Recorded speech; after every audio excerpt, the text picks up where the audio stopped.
नमस्कार विद्यार्थी मित्रांनो, स्वागत आहे आपलं पुन्हा एकदा एमपीसी लायब्ररी या आपल्या युट्यूब चॅनलमध्ये. विद्यार्थी मित्रांनो, आज आहे 30 मार्च 2026. सुरू करूयात आजच्या चालू घडामोडी. आज आपण पाहणार आहोत एबेल पुरस्कार 2026 हा कुणाला जाहीर झालेला आहे. ऑपरेशन ऊर्जा सुरक्षा हे नेमके काय आहे आणि कशा संदर्भात हे राबवण्यात येत आहे या संदर्भात माहिती. तसेच नुकत्याच राष्ट्रीय मागासवर्गीय आयोगाच्या नवीन अध्यक्षा कोण झालेले आहेत या संदर्भात देखील आपण आज माहिती पाहणार आहोत. त्यामुळे या संपूर्ण महत्त्वपूर्ण चालू घडामोडी व्यवस्थितपणे समजून घेण्यासाठी व्हिडिओ शेवटपर्यंत अवश्य पहा. व्हिडिओ सुरू करण्यापूर्वी एक महत्त्वाची सूचना. आपण एमपीसी लायब्ररी या यूट्यूब चॅनलवर मासिक चालू घडामोडी मार्च 2026 हा व्हिडिओ नुकताच शेअर केलेला आहे. या व्हिडिओमध्ये आपण अतिशय महत्त्वाच्या चालू घडामोडी या कव्हर केलेल्या आहेत. त्यामधीलच महत्त्वाचे म्हणजे ज्ञानपीठ पुरस्कार, साहित्य अकादमी पुरस्कार, रणजी करंडक, रायसिना डायलॉग, इराण इस्रायल युद्ध, ऑस्कर पुरस्कार, T20 विश्वचषक, BCCI पुरस्कार, जागतिक आनंदी निर्देशांक तसेच महाराष्ट्र केसरी कुस्ती स्पर्धा हे देखील कव्हर केलेलं आहे.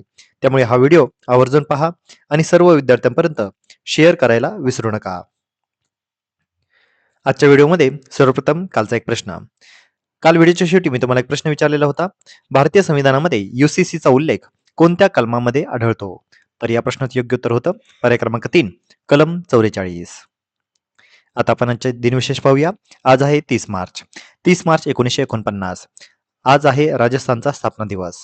क्षेत्रफळानुसार हे भारतातील सर्वात मोठे राज्य आहे. लक्षात घ्या, 30 मार्च 1949 या दिवशी राजस्थान राज्याची स्थापना करण्यात आलेली होती. 30 मार्च 1955 पहिला मागासवर्गीय आयोग हा आजच्या दिवशी स्थापन करण्यात आलेला होता. याची स्थापना 29 जानेवारी 1953 या दिवशी करण्यात आलेली होती. 30 मार्च हा दिवस संपूर्ण जगभरामध्ये जागतिक डॉक्टर दिवस म्हणून साजरा केला जातो. तर विद्यार्थी मित्रांनो, हे होते आजचे दिनविशेष. आता आपण आजच्या चालू घडामोडींना सविस्तरपणे जाणून घ्यायला सुरुवात करूया. प्रश्न क्रमांक पहिला. एबेल पुरस्कार 2026 हा कोणाला जाहीर झालेला आहे? तर या प्रश्नाचे योग्य उत्तर आहे पर्याय क्रमांक 2 गर्ड फाल्टिंग्स. तर एबेल पुरस्कार 2026 हा नुकताच गर्ड फाल्टिंग्स यांना जाहीर झालेला आहे. या पुरस्काराला गणिताचा नोबेल पुरस्कार म्हणून देखील ओळखले जाते. विजेते ठरलेले आहेत गर्ड फाल्टिंग्स. ते जर्मनी या देशाचे आहेत. अंकगणितीय भूमितीमधील योगदान आणि मॉडेल अनुमान सोडवण्यासाठी त्यांना हा सन्मानित करण्यात आलेला आहे. ते पुरस्कार मिळवणारे पहिलेच जर्मन गणितज्ञ ठरलेले आहेत. आता एबेल पुरस्कार काय आहे या संदर्भात माहिती पाहूया. एबेल पुरस्कार हा दरवर्षी दिला जातो. गणितातील योगदानासाठी हा पुरस्कार देण्यात येतो.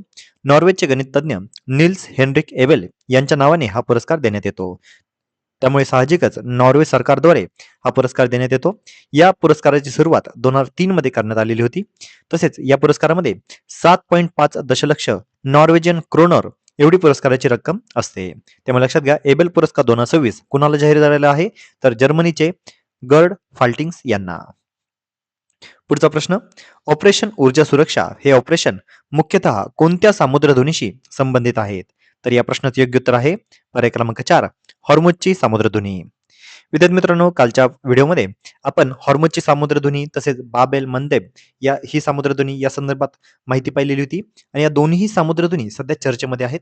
आणि भारताने देखील अशा पद्धतीचे एक ऑपरेशन या सामुद्रधुनीशी रिलेटेड राबवलेलं आहे. त्यामुळे आपल्याला आगामी काळामध्ये परीक्षेसाठी या संपूर्ण सामुद्रधुनी माहिती असणं गरजेचं आहे. तसेच यासाठी राबवले गेलेले ऑपरेशन देखील महत्त्वाचे आहेत. भारतीय नौदलाने नुकतेच हॉर्मुझची सामुद्रधुनीमधून भारतीय ऊर्जा जहाजांची सुरक्षित आणणे आणि भारतामध्ये LPG LNG आणणे यासाठी ऑपरेशन ऊर्जा सुरक्षा हे सुरू करण्यात आलेले आहे. ही वन लाइनर फॅक्ट लक्षात असू द्या. ऑपरेशन ऊर्जा सुरक्षा कशाशी संबंधित आहे? तर भारतीय नौदलाने हे राबवलेले आहे आणि हॉर्मुझची सामुद्रधुनीमधून भारतीय ऊर्जा जहाजांची सुरक्षित भारतामध्ये आणण्यासाठी हे ऑपरेशन राबवण्यात आलेले आहे. वळूया पुढच्या प्रश्नाकडे. राष्ट्रीय मागासवर्गीय आयोगाच्या नवीन अध्यक्षा कोण झालेल्या आहेत? तर या प्रश्नाचे योग्य उत्तर आहे पर्याय क्रमांक 2 साध्वी निरंजन ज्योती. तर राष्ट्रीय मागासवर्गीय आयोगाच्या नवीन अध्यक्षपदी आता साध्वी निरंजन ज्योती यांची नियुक्ती करण्यात आलेली आहे. त्यांची नियुक्ती 18 मार्च 2026 या दिवशी करण्यात आली. त्या उत्तर प्रदेशच्या माजी खासदार आहेत. त्यांनी हंसराज गंगाराम आहिर यांची जागा घेतलेली आहे. राष्ट्रीय मागासवर्गीय आयोग या संदर्भात थोडक्यात माहिती पाहूया. हा एक घटनात्मक आयोग आहे. याची स्थापना 1993 मध्ये करण्यात आलेली होती. परंतु 1993 मध्ये हा स्टॅच्युटरी आयोग होता आणि 102व्या संविधान दुरुस्ती कायदा म्हणजेच घटना दुरुस्तीद्वारे 2018 मध्ये जी ही घटना दुरुस्ती झालेली होती, या घटना दुरुस्तीने याला घटनात्मक दर्जा मिळालेला आहे.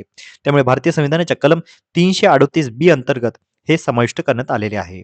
आता राष्ट्रीय मागासवर्गीय आयोगाचा उद्देश काय? तर ओबीसी वर्गांच्या हक्कांचे संरक्षण, कल्याण आणि विकास करणे हे याचे मुख्य उद्दिष्ट आहे. त्यामुळे लक्षात घ्या, राष्ट्रीय मागासवर्गीय आयोगाच्या नवीन अध्यक्ष कोण आहेत? साध्वी निरंजन ज्योती. पुढचा प्रश्न, 35वा सरस्वती सन्मान 2025 हा कोणाला प्रदान करण्यात आलेला आहे? तर या प्रश्नाचे योग्य उत्तर आहे पर्याय क्रमांक 3, रामकुमार मुखोपाध्याय. तर 35वा सरस्वती सन्मान 2025 हा नुकताच जाहीर झालेला आहे.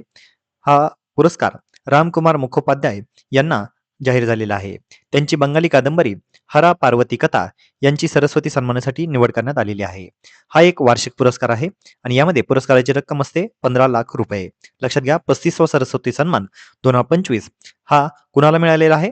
तर बंगालचे रामकुमार मुखोपाध्याय. आणि त्यांच्या कोणत्या साहित्याला हा पुरस्कार मिळालेला आहे? तर हरा पार्वती कथा. आपल्याला माहितच आहे पुरस्कार या घटकाविषयी आपल्याला वारंवार प्रश्न विचारले जातात, त्यामुळे ह्या फॅक्ट्स आपल्याला माहिती असणं आवश्यक आहे. आता एकंदरीतच सरस्वती सन्मान याविषयी आपण थोडक्यात माहिती पाहूया. सरस्वती सन्मान हा सर्वात प्रतिष्ठित पुरस्कारांपैकी एक आहे, ज्याची स्थापना के बिर्ला फाउंडेशनने 1991 मध्ये केलेली होती. भारतीय नागरिकाने गेल्या 10 वर्षांमध्ये प्रकाशित झालेल्या उत्कृष्ट साहित्य कृतीला हा सन्मान दिला जातो. सरस्वती सन्मान हा 8व्या अनुसूचीमधील 22 भाषांपैकी असणाऱ्या भाषांसाठी हा सन्मान दिला जातो. पहिला जो सरस्वती सन्मान होता हा हरिवंशराय बच्चन यांना मिळालेला होता. 2024चा 34वा पुरस्कार संस्कृत विद्वान भद्रेश दास स्वामी यांना मिळालेला होता. 2023चा 33वा पुरस्कार प्रभा वर्मा यांना त्यांच्या रौद्र सात्विकम या मल्याळम कादंबरीसाठी मिळालेला होता. 2022चा 32वा पुरस्कार शिवशंकरी या तामिळ लेखिकेला तिच्या सूर्यवंश या संस्मरणीय पुस्तकासाठी मिळालेला होता. तर 2020चा 30वा सरस्वती सन्मान हा शरण कुमार लिंबाळे या मराठी साहित्यिकास मिळालेला होता. त्यामुळे हे सर्व मागील पुरस्कार देखील आपल्याला माहिती असणं आवश्यक आहे. आणि सर्वात महत्वाचा म्हणजे यावर्षीचा 35वा सरस्वती सन्मान हा बंगालचे रामकुमार मुखोपाध्याय यांना मिळालेला आहे. आणि कोणत्या साहित्याला? तर त्यांची कादंबरी आहे हरा पार्वती कथा. पुढच्या प्रश्नाकडे, भारतातील पहिला पिंक स्टँड हा कोणाच्या नावावर आहे? तर या प्रश्नाचे योग्य उत्तर आहे पर्याय क्रमांक 1, हरमनप्रीत कौर. भारतातील पहिला पिंक स्टँड हा नुकताच तयार करण्यात आलेला आहे आणि भारताचा पहिला पिंक स्टँड हा हरमनप्रीत कौर यांच्या नावावर तयार करण्यात आलेला आहे. याचं ठिकाण आहे द्वारका, दिल्ली या ठिकाणी. स्टेडियम आहे द ओमेक्स स्टेट स्टेडियम. दिल्लीचे हे दुसरे क्रिकेट स्टेडियम असेल. यामध्ये क्रिकेटसोबतच फुटबॉलसाठी ही सुविधा असणार आहेत. यामध्ये एकूण आसन क्षमता आहे 30,000. पिंक स्टँडची आसन क्षमता आहे 1500 आणि याचा उद्देश आहे महिला प्रेक्षकांसाठी सुरक्षित, आरामदायक आणि स्वागतार्ह वातावरण निर्माण करणे. लक्षात घ्या, भारतातील पहिला पिंक स्टँड हा कुठे आहे? तर दिल्ली या ठिकाणी आहे आणि हा कुणाच्या नावावर केलेला आहे? तर हरमनप्रीत कौर स्टँड अशा नावे हा पिंक स्टँड तयार करण्यात आलेला आहे. तर विद्यार्थी मित्रांनो, या होत्या आजच्या चालू घडामोडी. आजच्या अतिशय महत्त्वपूर्ण चालू घडामोडी होत्या. याच चालू घडामोडीवर आधारित मी आता एक प्रश्न विचारणार आहे, ज्याचं उत्तर तुम्ही सर्वांनी आता कमेंटमध्ये द्यायचं आहे. प्रश्न आहे, राष्ट्रीय मागासवर्गीय आयोगाला घटनात्मक दर्जा हा कोणत्या घटनादुरुस्तीने मिळालेला आहे? तर यासाठीचे पर्याय आहेत पर्याय क्रमांक 1, 101वी घटनादुरुस्ती, पर्याय क्रमांक 2, 102वी घटनादुरुस्ती, पर्याय क्रमांक 3, 103वी घटनादुरुस्ती आणि पर्याय क्रमांक 4, 104वी घटनादुरुस्ती.